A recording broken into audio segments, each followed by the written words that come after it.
नमस्कार आदाब, आप देख रहे हैं अस्तित्व टाइम्स। किसान रहे खुशहाल, करें ऑर्गेनिक का इस्तेमाल।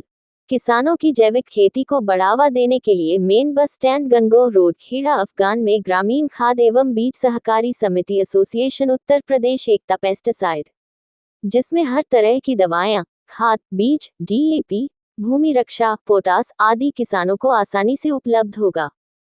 बृहस्पतिवार को खेड़ा अफगान में एकता पेस्टिसाइड ग्रामीण खाद एवं बीज सहकारी समिति एसोसिएशन उत्तर प्रदेश पर आयोजित किसान गोष्ठी में पश्चिमांचल संचालक शिव कुमार ने किसानों को जागरूक करते हुए कहा कि सभी किसान बायो ऑर्गेनिक का प्रयोग करें, क्योंकि इसकी लागत कम है और फायदा ज्यादा है।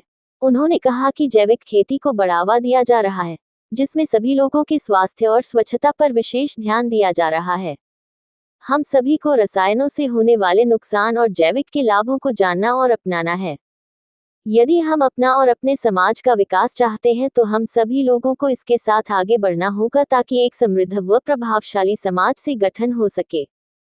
सरकार भी यही चाहती है कि सभी किसान बायो ऑर्गेनिक का प्रयोग करें, जैसे कि डीएपी, शूटर, फंजिसाइड और decomposition material, NPK, PROM, Amrit Dhara, Gramin bio enzyme, organic NPK, commando, potash, DAP, Bhoomi Raksha आदि। यह सभी दवाएं, खाद, बीज आदि ग्रामीण खाद एवं बीज सहकारी समिति एसोसिएशन उत्तर प्रदेश एकता पेस्टिसाइड खेड़ा अफगान पर उपलब्ध है। जोनल मैनेजर मुरादाबाद जन सिंह, मार्केटिंग मैनेजर सुनील कुमार, प्रखंड क्षेत्राधिकार मुजफ्फराबाद रवि कुमार, प्रखंड क्षेत्राधिकार गंगोह अनुज कुमार ने भी अपने विचार व्यक्त किए। इस मौके पर आसपास के गांव से आए किसान वकील सुबोध, भारत, धनपाल, नदीम खान, मेहताब, दुर्गया सिंह आदि सैकड़ों की संख्या में किसान मौजूद रहे।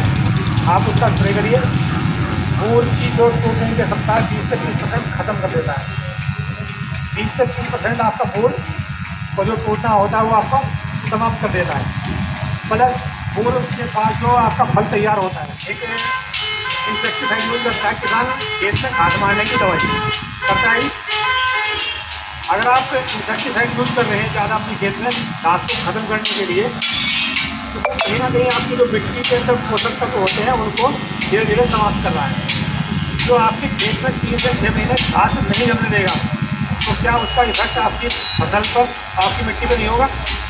होगा, बिल्कुल होगा, बराबर होगा। कीटनाशक में किसान प्रयोग करता है, डिजाइन का प्रयोग करता है, बायो का भी प्रयोग करता है, वर्टिका का प्रयोग करता है। जब हम ज़्यादा हाईली कीटनाशक यूज करेंगे तो हमारी मिट्टी को आदत पड़ जाएगी हाईली कीटनाशक। अभी पहले क्या होता था कि केचुआ होता था, आप सभी के खेतों में तक, अब केचुआ कहीं नहीं है। केचुआ पेस्टिसाइड ने और आपका यूरिया ने ख़त्म कर दिया है। आप हिमाचल चले जाइए, जम्मू कश्मीर चले जाइए, कोई यूरिया और डीएपी को जानता ही नहीं, कोई नहीं जानता है। वहाँ केवल और केवल वहाँ पे जैसे आप जहाँ ट्रेन आता है, एक जब बाघ है तो ट्रेन में आते, केवल और केवल वो लोग वर्मी कंपोस्ट यूज करते हैं और कोई खाद यूज ही नहीं करते हैं। केचुआ खाद यूज करते हैं, इसके अलावा ना वो डीएपी डालते हैं, ना यूरिया डालते हैं, ना एनपीके डालते हैं, ना कोई कीटनाशक डालते हैं। और उनके यहाँ पर किसी भी फसल में कोई भी बागवानी आप वो उगाते हैं, वहाँ पे कोई प्रॉब्लम, कोई बीमारी आती ही नहीं है। तो मेरा कहने का मतलब ये है कि सर आप अगर यूरिया का प्रयोग ज़्यादा कर रहे हैं तो यूरिया का प्रयोग कम कर दें। अगर आप यूरिया का प्रयोग कम कर देंगे तो आपकी फसल की जो बीमारी आती है, चाहे वो गेहूँ हो, चाहे गन्ना हो, चाहे धान हो, चाहे सब्जियाँ हो, वो ऑटोमेटिक जो है आपके कम हो जाएगी। क्योंकि जो यूरिया होता है, यूरिया क्या करता है, आपकी मिट्टी को कठोर करता है, उसको खुश्क बनाता है मिट्टी को। और जब आपकी मिट्टी कठोर हो जाएगी, उसके अंदर टोटल बीमारी आ जाएगी। खुश्क होती है जब मिट्टी के अंदर के जो पोषक तत्व होते हैं वो समाप्त हो जाते हैं, तभी मिट्टी कठोर होती है। और यूरिया का जो बेसिकली काम होता है फसल में, केवल जो हमारी फसल होती है उसकी गोब को मुलायम बना के रखता है और लंबाई को बढ़ाता है। उसके अलावा यूरिया का कोई काम होता ही नहीं है। केवल आपकी फसल की गोब को मुलायम बना के रखता है ताकि ज़्यादा से ज़्यादा ग्रोथ करे, लंबाई बढ़े। ना तो वो फुटाव में काम आती है, ना उत्पादन में काम आती है। केवल लंबाई को बढ़ाना और आपकी जो गोब होती है उसको मुलायम रखना होता है। इसके अलावा उसको वो काम ही नहीं है। हमारी मिट्टी को चाहिए होता है 14 से 18% नाइट्रोजन, और हम दे रहे हैं 40% आप कृषि विभाग के किसी भी अधिकारी से मिलिए, कृषि विभाग वाले भी कहते हैं कि आप यूरिया का प्रयोग कम कर दीजिए, आयोग का प्रयोग कम कर दीजिए। आपने बहुत से लोग जो पेस्टिसाइड वाले हैं आयोग बेचते हैं, सरकार ने बैन किया हुआ है लेकिन चोरी से बेचते हैं, और किसानों को भी पता है कि आयोग का नुकसान कितना है।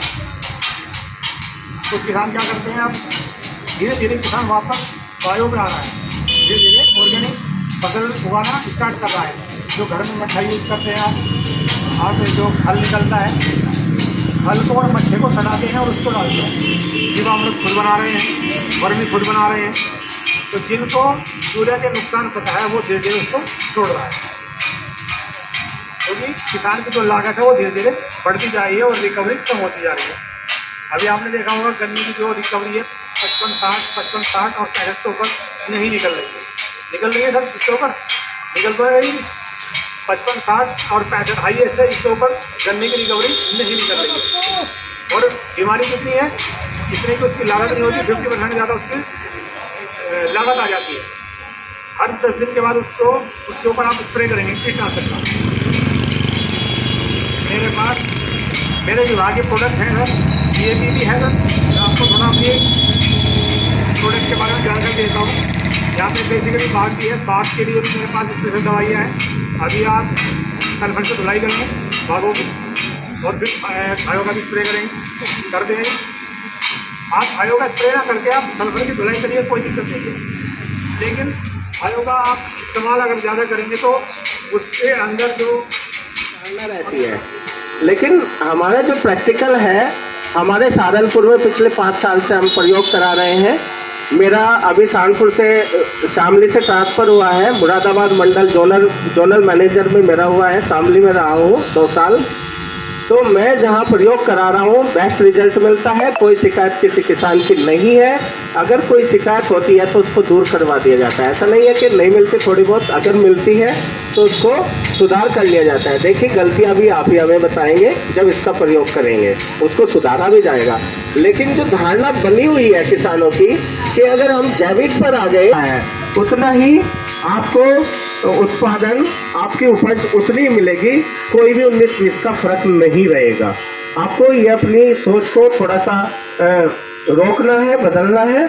और मेरा ये मानना है कि अगर समय रहते हम इस तरफ नहीं बढ़े तो वो दिन दूर नहीं है कि हम सभी का स्वास्थ्य भी और हमारी मिट्टी भी अनुपजाऊ होगी और हमें शायद उस समय पछताना पड़े। क्योंकि आज तो हमें भरपूर मात्रा में हमें उत्पादन मिल रहा है।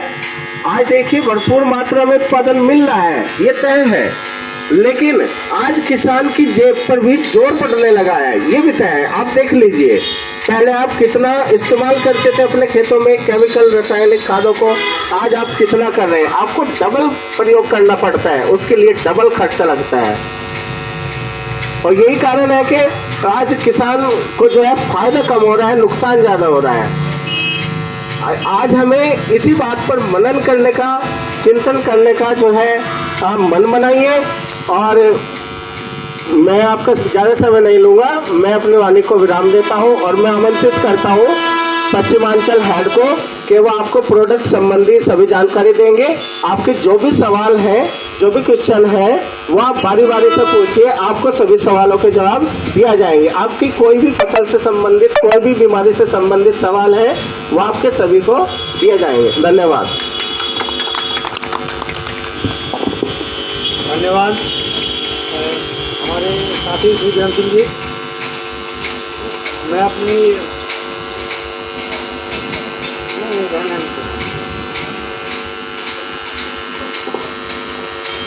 मैं धन्यवाद करता हूँ। आज इतनी अच्छी गोष्ठी का जो आयोजन हमारे जो प्रोप्राइटर है श्री खालिद जी के माध्यम से किया गया है, उनका बहुत बहुत धन्यवाद करता हूँ। और आप लोगों का भी धन्यवाद करता हूँ कि आप लोगों ने अपने कीमती समय से एक बहुमूल्य समय निकालकर आज हमको सुनने के लिए आए हैं। आपका भी मैं अभिवादन करता हूँ, अभिनंदन करता हूँ। मेरा नाम शिव कुमार, मैं जोनल हेड पश्चिम यूपी। मैं आज आपके सामने जो रूबरू हुआ हूँ, एक जो आपकी समस्याएं हैं फसल से संबंधित, कोई भी समस्या, चाहे आपकी गन्ने की समस्याएं हैं, चाहे आपकी धान की समस्याएं हैं, चाहे आपकी गेहूँ की समस्याएं हैं, उम्र भले ही मेरी कम है लेकिन अनुभव मुझको काफ़ी है सर। आप प्रैक्टिकली करते हैं, मैं प्रैक्टिकली भी करता हूँ और मार्केट में भी जाता हूँ, दोनों तरह से